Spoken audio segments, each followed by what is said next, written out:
Oh, I need a drink. Oh, there's only a bit of water left. Damn. You got no alcohol left?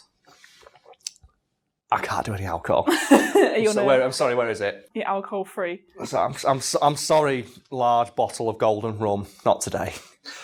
Not with my hangover. The Deadpool movie was a cinematic paradox in that it was a monstrous runaway success while everybody at Fox was saying it was going to flop harder than a mattress being kicked off a building. Of these naysayers, perhaps none were more vocal than a guy called Tom Rothman, who, if reports are to be believed, near single-handedly kept the movie from being made for several years. Nailed it. Damn it, Sue, what are you doing to me? I did so well when I put this thing on. Oh, it started so well now. But in the end, it didn't even matter. Yeah. My ex-girlfriend broke up with me for quoting Linkin Park all the time, but in the end, it doesn't even matter. Hey, right, let's go. So, who is this Tom Rothman? He was a fairly well-known figure in the industry because he helmed Fox Entertainment for 20 years, and during his tenure in charge, the studio had its most successful run of films ever. And when you get to write that on your resume, people fucking take notice. And he was known as being a steady, guiding hand for the studio and just saw it go from strength to strength. And since he's left, the success has never been repeated. Or to put it simply to the people at home, he's a guy who knows what the fuck he's doing when it comes to movies. You say he's the type of person who knows, the deal when it comes to movies. Yes. But apparently not when it comes to Deadpool. Yeah, Deadpool was his blind spot, and as I mentioned at the start of the piece, he is noted as being near single-handedly responsible for keeping the movie back for several fucking years.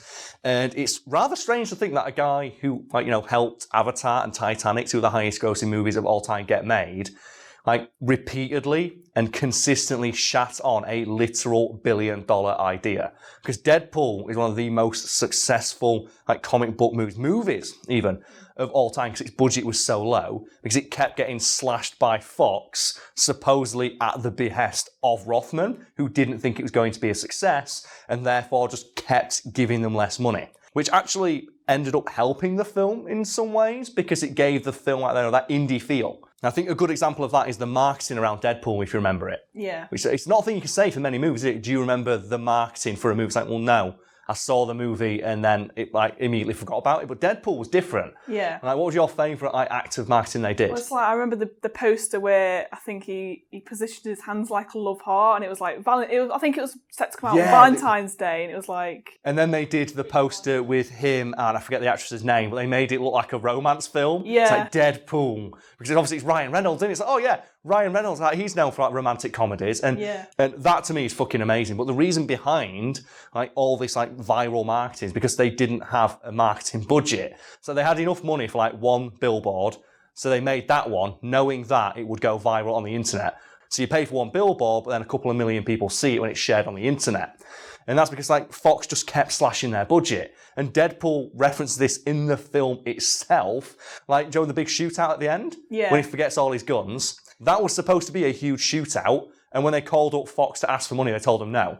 So they put that shot in and just said, he forgets all his guns. Or the part where he goes to the X-Mansion, and only 2 X-Men live there. They say, it's almost like the studio wouldn't give us money for another X-Men. Because again, they didn't think it was going to be a success. They didn't want to, give them any of the successful X-Men from, the runaway success that is the X-Men Foxverse, which is just fucking dead.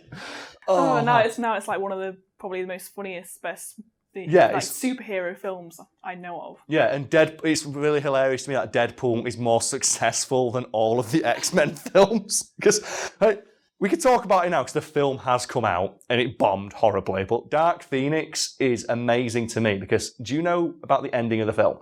I'm guessing I've not seen that one. No, because no one has. That's fair enough. But the ending of the film originally, you're supposed to like it is in the comics, where they go to space. Yeah. But unfortunately, they couldn't do that because another movie about a female superhero going to space and glowing came out around the time called Captain Marvel. So what they did is they quickly changed the ending so it took place on a train, which you see in the trailers, which crashes. And I think it's just poetic in a way that the X-Men Foxverse ends with a literal train crash. It's so perfect. It just sums up the film. It's so fucking good. And then Deadpool is just a huge, massive success, despite being kneecapped at every opportunity and them slashing the budget repeatedly. Yeah, because wasn't there an appearance from Deadpool in the Origin film, Wolverine. Yes, and we can talk about that in a moment because that's also to do with Rothman. But first, we need to talk about why he didn't like the character. So I know a lot of people, including myself, who love Deadpool character. Yeah, the character's been very popular for many years. Yeah, so how come Rothman hated him so much? He just didn't get it. It's the easiest way to put it. He didn't get the character. And I was like, no, it sounds bad to say, you just don't get it. But like, Rothman, self-admittedly, didn't. It's noted by people familiar with like the tortuous production process behind Deadpool because it's worth a read if you want to like go on Wikipedia and just read about the production. Because this movie was in development hell for years, and Rothman like kneecapped it at every possible opportunity because every time they tried to get it made, and they obviously you have to go through him. He's the guy in charge, and they asked him about it. He goes, I just don't get it. So he's a character. He breaks the fourth wall. Like, yeah, I don't see it. I don't see it being popular. And obviously his word goes, because I helped make fucking Avatar and Titanic. You listen to me. So that was it. So and according to like Tim Miller, who directed the Deadpool movie. Head off. All right, fair enough. Oh, see it, mate. Wait a minute, are you on camera? Come bring it in. Bring the arm in on camera. Do it. See you later, mate. Have a good one. See you next week. Oh, shit, wait. Tim Miller. Yes, Tim Miller. Wait, let's wait. Bye. Bye. Love you. Oh God, no. And according to Tim Miller, who directed the Deadpool movie, like every single time he tried to talk to Fox about it, like Rothman's response would just be, I don't get it. And like Rob Liefeld, who created Deadpool as a character, has gone as far to say, like, this man single-handedly kept the movie being made. It's like, so there's no love lost there. So obviously the film has been made. Yes. So Miller must have gotten through to Rothman. Or... He just begged. He got him like months and months of begging. He says that I had a script. I had Ryan Reynolds. Like Ryan Reynolds signed up and said, I'll do it. Because this is a great story. Apparently Ryan Reynolds was told by a fan, oh, you'd make a great Deadpool. He went, really? I used to read comics as a kid, but I don't really know who that is.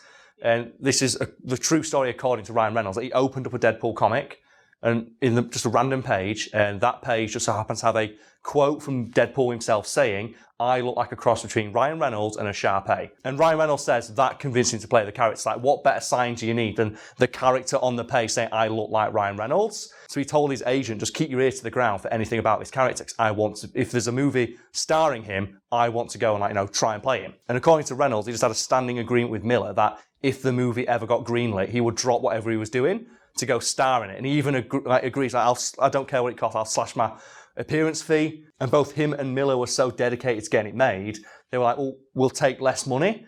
Can we make it for less money? And like I said, they ended up slashing the budget again and again when it finally got made. And they were okay with that because they just wanted to make the movie they wanted. And according to Miller, he would just email Fox every couple of months, just saying, you change your mind on this Deadpool movie yet? And he'd just get a response, nope, we still don't get it. It's not being made. They go, oh, okay then. And they'd email again a couple of months later, Ryan Reynolds is still on board. He said he'll do it for less money. I'll do it for less money.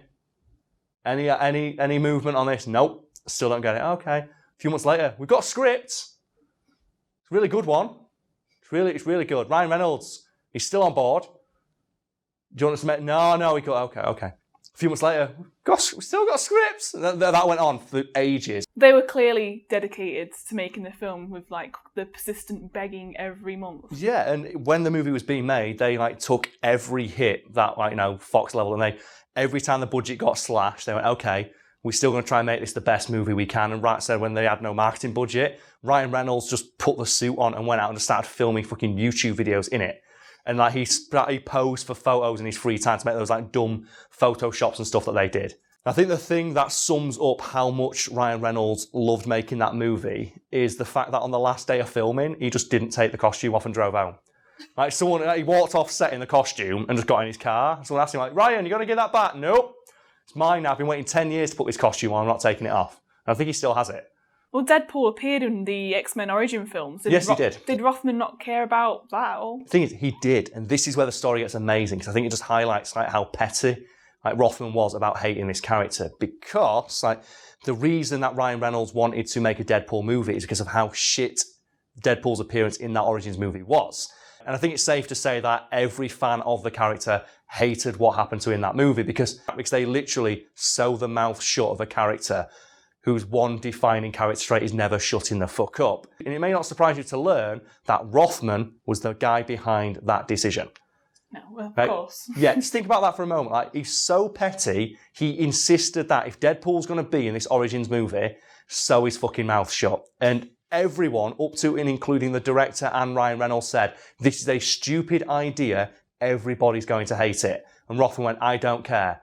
If you want him to be in this movie, that's the one condition you can have him on. So he is literally the guy who sewed Deadpool's mouth shut. And I think if you go to Rothman's Wikipedia page, it's like listed under like, his accomplishments. And it just says, in like 2009, Rothman was infamously the man behind the decision to sew Deadpool's mouth shut, a character known in the comics as the Merc with a Mouth. And as an aside, because I think it just highlights just like, how like hands-on and micromanagey Rothman is, it's noted that he kept arguing with the production crew about that movie that the set wasn't the right colour. And they're like, fuck it, it's fine. And then one day when they were all at home, he brought a painting crew in and painted the entire set a slightly lighter shade. So he ruined all their shots, so they had to redo them. That's just so petty. Yeah, it's got nothing to do with the film. I just think that just highlights like the kind of man that Rothman is. Like when he was told, like, no, we just came in and did it anyway. When he was told, we could put Deadpool in a movie, but he's sewing his fucking mouth shut. It's like, how can you hate someone that much? It's just weird. It's a fictional character. Yes. Like I said, he just didn't get it, and he didn't like the idea of a character breaking the fourth wall or talking to audiences. I think that's what makes it interesting, amazing, because it's different from the typical every other film. hero. It's an R-rated superhero movie, which he said would not work, and it made $1 billion. Obviously, he didn't care, because obviously he got his bonus anyway. But as so often happens on this channel, it gets just a little bit worse. People might be wondering, what about that test footage that leaked? Like the reason that Deadpool got made. I think Ryan Reynolds has said, whoever leaked that test footage got Deadpool made, because so many people make this movie looks awesome. And do you recall the footage at all? Because it's basically the intro to the film, isn't it? Yeah. And they reshot it for the movie. But if you go back and you watch that test footage, though, you might notice that Deadpool says something to camera at the end of it. And do you remember what it is he says? Does he say, hi, Tom? Yes. And you probably guessed by now, that Tom is Tom Rothman. Yeah. Because they filmed and apparently they sent that to Tom and he hated it, which I find hilarious because it means that they knew that he was going to watch it. And apparently he didn't like that, which makes me annoyed that it didn't appear in the final film. But I just think it's amazing that this piece of footage, that when it leaked, every single person was like, make this fucking movie. People are probably wondering, like, if Rothman hated the character so much, how did his test footage even get made? And the story behind it is that after months and months of begging, he finally gave a little bit of money to film, the test footage to see if the idea would work, and then immediately shat all over it and shuttered it and never let it see the light of day. And then some large pianist hero managed to get it and release it on the internet. And we still don't know to this day who that was. And I think Ryan Reynolds has joked about it being him, which I hope is true because that's awesome. He's known to be a bit of a joker, isn't he? He always trolls his wife. Oh, he fucking does. And we have to mention the greatest tweet ever sent, which was on Ryan Reynolds' wife's birthday, like Blake Lively. He just said, "Happy birthday to my wonderful wife," and posted a picture of him and her on the red carpet with her face just cut off. So it's just a picture of him. And did you ever see how she got him back for that? I think so. Yeah, on his birthday, she tweeted out a picture of him and Jake Gyllenhaal or something, with him cut off and Jake Gyllenhaal, and happy birthday to my wonderful husband. We did something recently as well. I don't know if it was her birthday or an anniversary, but he posted so many unflattering photos. Oh man, he does it all the time. I fucking love him so much. Did you see the stuff he did for Deadpool 2 with Josh Brolin? Where he filmed his workout routine, but it's just Josh Brolin on the toilet. So it's Josh Brolin going, and it's he's lifting a weight, and it zooms out, he's just on the toilet, and it's filmed by Ryan Reynolds. It's they should hire it. If he wasn't making movies, he'd be a fucking marketing guy. He's a genius at it. So good. So a lot of the stuff for the Deadpool movie was his idea. He'd send stuff off for clearing, and the only thing they'd say, is it cheap? And go, well, yeah, it's one poster, so that's fine. When it's the skull, the poo, and an L. Yeah. He said, I can't believe they gave us a budget for that, but if it was cheap, they'd let him make it. But obviously, once Deadpool came out, it was a great success, made a lot of money. $1 billion. So I'm wondering what was Rothman's reaction to, the success of the movie. Yeah. We don't know, because he staunchly refused to give interviews about it. And as annoying as that is, I have to say it's very on brand. For the end of this video, I think it's just worth discussing how much of an anomaly Deadpool is. Not even in terms of its success, but its marketing. Because how many movies can you think of where the marketing for it is memorable? Because we've just spent 5 minutes trying to think of another movie that had marketing as memorable as Deadpool's, and the answer we came up with was fucking Detective Pikachu, also starring Ryan Reynolds, because Ryan Reynolds did it all on his own. Because, like, didn't he say like he was method act? What did you say he did? He method acted. Yell it off cam, go on. Did like a video where he was talking about method acting as Detective Pikachu. So he was just saying how like he didn't pick up his kids from school because Detective Pikachu wouldn't do that. Because he doesn't have kids. And I think as well, he said, "Oh no, I've accidentally released the entire movie on YouTube."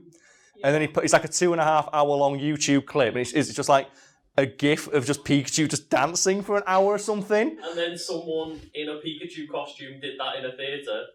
They showed that 2 hour footage, and some poor guy in a Detective Pikachu outfit had to do that dance for like 2 hours.